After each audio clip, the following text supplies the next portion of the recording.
Okay, we're going to rewire this. Let's put a little bit of thread locker in the barrel. Spin the barrel on, make sure it goes on the threads properly.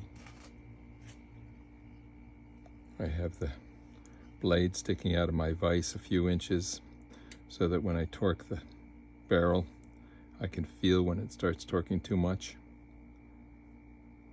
If you torque it too much, it'll actually snap the barrel or potentially snap the end of the blade. Both of those would be bad. Check with a pin to make sure that the wire goes through the hole. Take a wire, run it through my fingers to make sure that the wire feels nice and smooth. There's no kinks in it. Don't pull too hard. And guide it down through the hole. Pull it through.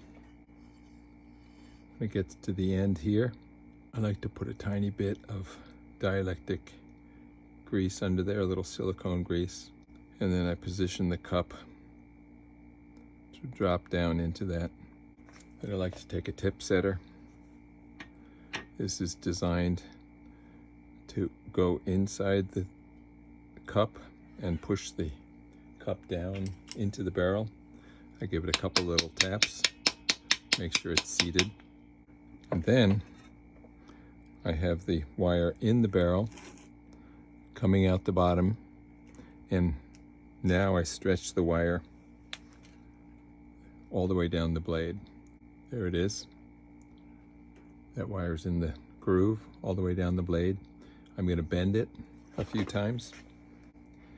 I bend the blade instead of just yanking on the wire, because if you yank too hard on the wire, it will pull out of the cup at the end. So there it is. I've stretched this wire a bit by bending the blade. I can wrap the wire around the threads here. That should hold it in place. The wire is in this groove all the way down the blade. Looks great. That little bit of dielectric grease I put on the end oozes out.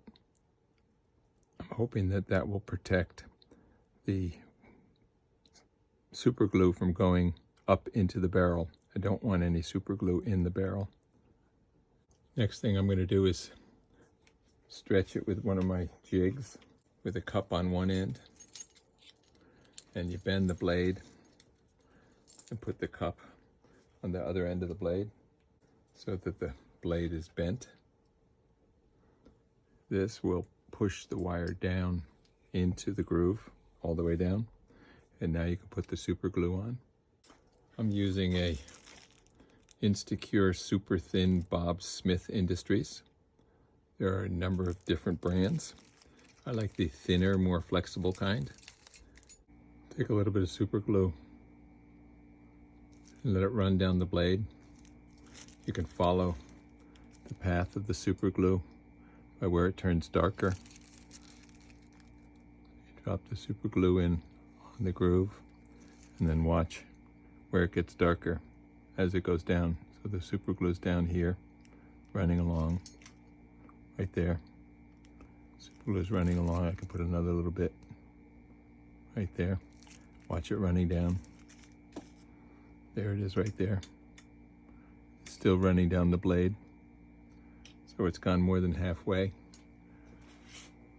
Once I get to halfway, I take a paper towel and I wipe off the super glue. Just wipe it right off. If you want super glue nice and thin, take it and wipe the super glue off with the paper towel. Super glue works better when it's thin.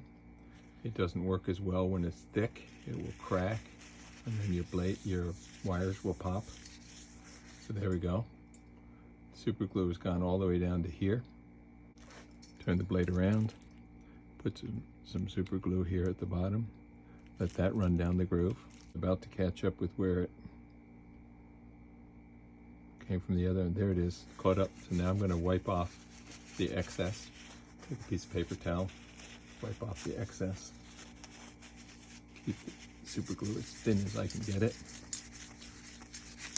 There we go, all done. So the blade is wired. one end to the other end. Complete.